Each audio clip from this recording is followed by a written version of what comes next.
ইছ ৰাম ৰাম ৰাম মানুহ এটাও উঠা নাই চাচোন বা ইমান বাৰু 4টা 5টালৈকে মানুহ শুই থাকে নে এই বোৱাৰী মিনতিজনীও জানিব লাগে নহয় সোনকালে উঠিব লাগে নহয় তাই ৰাতিপুৱা শুই উঠিয়ে চাহ এটুপি নাপালে মানে একদম মানে কিবা লাগি থাকে গাটো এনেকে হ'লে কেনেকে হ'ব বোৱাৰী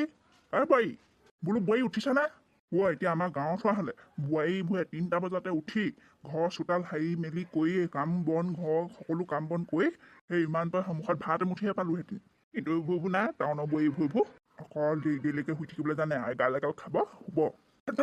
এইবোৰ বাইত হেৰি সোমাইছে এই মিনতি এই বোৱাৰী এইবোৰ জেৱা ভাঙি সেই ছাগলী সোমাইছে দেই ছাগলী গৰু সোমাইছে এই লোকৰ ঘৰৰ মানুহ ইমান পৰলৈকে শুই থাকিলে মানে কেনেকে হ'ব লোকৰ ঘৰৰ গৰু ছাগলী আহি বাৰী উদম কৰিব এতিয়া মাতিছিলোতো আকৌ মোক চাহ এটুপি দিব লাগিছিলে নহয় আন সোনকালে আন গু এডোখৰ সৰহকৈ দিবি আৰু কাইলৈৰ পৰা শুই উঠিয়ে কিন্তু মোৰ চাহ এবাতি লাগিব আকৌ দেই ৰঙাকে মই চিঞৰ বাখৰ কৰি নাথাকো আৰু ল'ৰা ছোৱালীকেইটাকো সোনকালে তুলি দেগে যা পঢ়িব লাগে নহয় সিহঁতি ইমান দেৰিলৈকে শুই থাকিলে হ'ব নি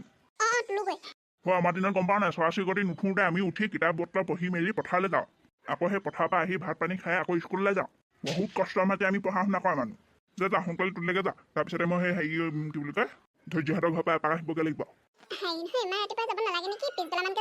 কাইলৈ নাযাম এতিয়া কেলৈ নাযাম নহয় মানে ইমান ৰাতিপুৱাই গ'লে মানুহবোৰে বেয়া পায় নহয় মানুহৰ ঘৰলৈ ইমান ৰাতিপুৱাই নিগ'লে মানে বেয়া লাগে নহয় তাহাঁতৰো কাম বন থাকে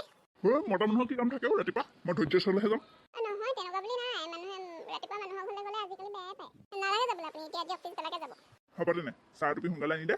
ৰাস্তাতে খোজকাঢ়োগৈ অকণমান আৰু ৰেচাম আজি ধুনীয়া ড্ৰেছ পিন্ধি কামলৈ ওলালি যে আজি কামলৈ নাযাওঁ আৰু মই ফুলেশ্বৰী দিদিহঁতৰ ঘৰলৈ যাওঁ ৰূপালী আহিছে নহয় ৰূপালীয়ে ফোন কৰি মাতিছে আজি তাই বোলে কিবা ৰিলছ বনাব বোলে নাচিব বোলে সেই মোকো ৰিলছত উলিয়াব বোলে মোকো নাচিবলৈ কৈছে ফুলেশ্বৰী দিদিহঁতৰ ঘৰলৈকে যাওঁ আজি মিনতি দিদিহঁতৰ ঘৰত কাম কৰিবলৈ নগ'লে বেয়া নাপাব আৰে বাবা তাহাঁতৰ ঘৰত বুঢ়াটো আছেহি মই নাযাওঁ দেই ইমান মুখ চুকা বুঢ়াটো বিৰাট দন্দুৰা কিমান যে পেক পেক কৰি থাকে নহয় বুঢ়াটোৱে কিমান ভুল ধৰে ঠিক নাই সেইটো কাৰণে মই মিনতি দিদিক কৈ থৈছোঁ মই বোলো নাহিম দেই মই কেইদিনমান বুঢ়া থকালৈকে মই বোলো নাহিম আৰু যি কৰে আপোনালোকে যেনেকৈ মেনেজ কৰে কৰিব বোলো সেইবিলাক কৈ থৈ আহিছোঁ আচ্ছা ভালে হৈছে দে কেইদিনমান ঘৰত থাকিবি ভাল লাগিব আৰু মই ফুলেশ্বৰী দিদিৰ ঘৰত যাওঁ দেই বেছি দেৰি নকৰোঁ বাৰু আহিম সোনকালে বাৰু যা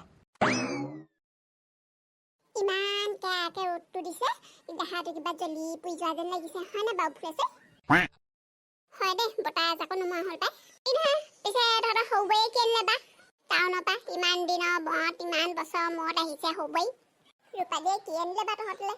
আনিছে আৰু কিবা কিবি দুই এটা বস্তু চব কথা তোক ক'ব নোৱাৰি নহয় তই আকৌ সেইষাৰ কি কথা ক'লি তোৰ আকৌ পেটত কথা নাথাকেই নহয় তোক এতিয়া কিবা এটা ক'ম তই অকণমান দেৰি পিছত গৈ কথাখিনি উলিয়াই দিবিগৈ বোলে আমুকৰ বৈয়ে আমুকটোহে আনিলে আমুকটোহে হ'ল তামুকটোহে হ'ল তোৰ আকৌ পেটত কথা নাথাকে নহয় তোৰ পেটটো কিবা এটা কথা শুনিলে তোৰ পেটটো ফুলি যায় যে আকৌ সেইখিনি কথা কৈ দিলেহে তোৰ আৰু পেটটো ভাল লাগে হয় নাই বাৰু কচোন তেতিয়াহে আৰু তোৰ পেটটো জাময় হয় নাই কচোন তই ফুলেশ্বৰী কিন্তু মোক বৰ অপমান কৰিছ আকৌ দেই বেয়া পাইছোঁ তোক এনেই কথাটোহে সুধিছিলোঁ তোক কিবা ইমান আৰু কথা শুনাই দিলি যে তই এজনী ধেমালিহে কৰিছোঁ বেয়াই পালি নি ৰঙাকৈ চাহ বাতিকে খাবি তোৰ লগত ধেমালি নকৰিনো কাৰ লগত ধেমালি কৰিম কচোন হ'লেও কিন্তু এনেকুৱাকৈ গাত লগাকৈ কথাবোৰ ক'লে মই কিন্তু বেয়া পাওঁ দেই ফুলেশ্বৰী কৈ দিছোঁ তোক মই এনেকৈ কওঁ নি কিবা কেতিয়াবা শুই কি হ'লে ফুচু শুই আজি আপোনালোকৰ ঘৰত থাকিবলৈ দিব নি বাৰু মায়ে কি খেদালে নি ঘৰৰ পৰা নহয় আমাৰ ঘৰত আলহী আছেহি আলহী আছেহি তই আকৌ আমাৰ ঘৰত কেলৈ থাকিবলৈ বিচাৰিছ দৌতি আছেহি ইমান প্ৰশ্ন সুধি থাকে ৰাতিপুৱাৰ পৰা অকল পঢ়া কথাই কৈ আছে অহা দিনাখনিৰ পৰা মানে অকল পঢ়া কথাই কৈ আছে মই বৰ অশান্তি পাইছোঁ খুৰীদৰে মোক দুদিনমান ইয়াত ৰাখকচোন আপোনালোকে হাঁহিছে ন মইহে বুজি পাইছোঁ মোৰ কিমান টেনশ্যন হৈছে ইমান পঢ়া কথা সুধি থাকে কিতাপৰ কথা সুধি থাকে মোক কিতাপৰ কথা সুধি থকা মানুহক বৰ বেয়া পাওঁ ভালহে আকৌ পঢ়া কথা সুধি থাকিলে মানে হেৰি কি বুলি কয় তোৰ কিবা কিবি অকণমান নলেজো হ'ব দিয়ক ৰাখিবলৈ মন নাই যদি নাৰাখিলে হ'ল ইমানকৈ মোক আকৌ আপোনালোকক পঢ়া কথা শুনাই থাকিব নালাগে মোক আহিছোঁ ঠেহ পাতিলে চাগে খুৰীদেউ সেয়া চাহ লওক দিয়া নাই এয়া চাহ কি হ'ল ডাঙৰ বাৰী সৰু বাৰী হেৰি ওলাবই পৰা নাই চাহ নিদিলেহি যে সৰু বাৰী নে সৰু বাৰী টাউনৰ পৰা আহি পেলাই হেৰি ৰুমৰ পৰা ওলাবই পৰা নাই ৰূপালীয়ে সেই চামেলি আহিব যে চামেলিৰ লগত বোলে সেই কি বুলি কয় ৰিলছ বনাব তাকে তাই সাজি কাচি আছে হয়নে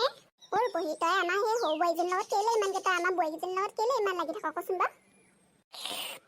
নহয় মানে তহঁতৰ বোৱাৰীকেইজনীক বৰ এটা কাম কৰা নেদেখো যে সেইটো কাৰণে ক'লো আৰু আমাৰ বোৱাৰীয়ে সেই ৰাতিপুৱাৰ পৰা গধূলিলৈকে কামেই কৰি থাকে আগতে তই দেখোন কৈছিলি হেৰি তহঁতৰ বোৱাৰীয়ে কাম কৰিবই নাজানে বুলি এতিয়া আকৌ ৰাতিপুৱাৰ পৰা গধূলিলৈকে কামেই কৰি থাকেনে মই শিকালো আকৌ আমাৰ বোৱাৰীজনী বেলেগ ভাল বুজিছনে পটককৈ শিকে কামবোৰ আমাৰ ঘৰত আকৌ তই ৰাতিপুৱাৰ পৰা গধূলিলৈকে থাক যে আমাৰ বোৱাৰীজনীয়ে কাম কৰিছেনে নাই পৰা চাবলৈ যে হয় নাই বাৰু হেৰি ডাঙৰ বোৱাৰী গু এডোখৰ দিয়া হ'লে ভাল লাগিলে হেঁতেন লগত খালি চাহটো দিলা যে সৰুৱে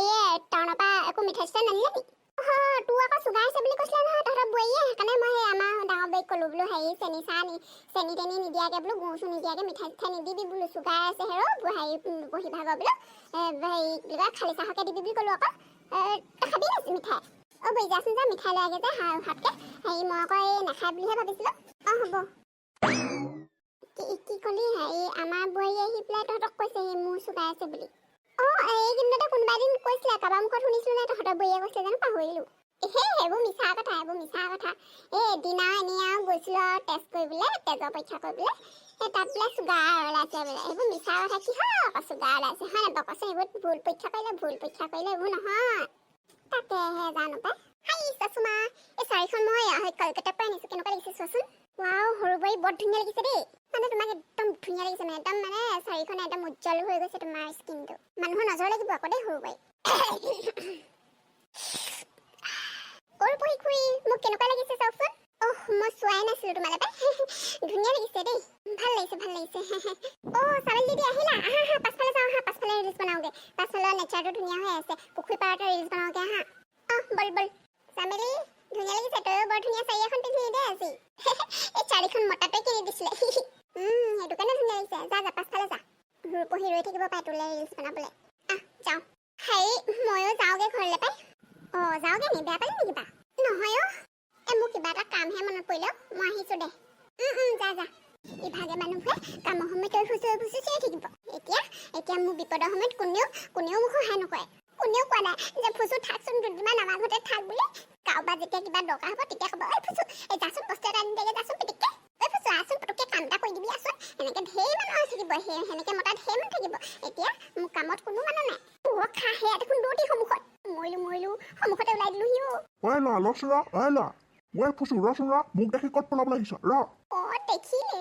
দৌৰি আপুনি কি হ'ল মোক দেখি যে পলাইছ আৰু ক'ত ইমান ৰাতিপুৱাৰ তলকে ক'ত ঘূৰি ফুৰিছ পঢ়া শুনা নাই নহয় দৌৰি মোৰ ভাগৰ কিতাপখন সেই ভোলৰ ওচৰত কিতাপ এখন নাছিলে সেই তাকে বোলো লৈ আহোঁগে বুলি হেৰি যাবলৈ গৈছিলোঁ এটা হেৰি বুলি কয় ভোলৰ ঘৰত নাই বল এতিয়া ঘৰলৈ ব'ল সেইবোৰ কিতাপ পত্ৰ পিছত আনিবি ব'ল এতিয়া ঘৰলৈ ব'লক দৌৰি মই তোকে বিচাৰি ফুৰিছোঁ বোলো কিতাপখন অকণমান পঢ়াই দিওঁচোন ইংলিছখন বোলো ইংলিছ কিতাপখনে ভোলহঁতৰ ঘৰত আছেগে আকৌ দৌৰি সমাজ বিজ্ঞানখন পঢ়াই দিম সমাজ বিজ্ঞানখন আকৌ বানপানীত উটি গ'ল দৌৰি জেনেৰেল নলেজ পঢ়াম জেনেৰেল নলেজ মোৰ মনলৈ যি আহিব তাকে মই শিকাম ব'ল খাই বাহে মৰিলো গাইছ দৌতিয়ে মোৰ বিহু দেখাই দিছে দেই ভগৱানে বচোৱালেহে বচোৱা আৰু দেই মোক আহিছ নে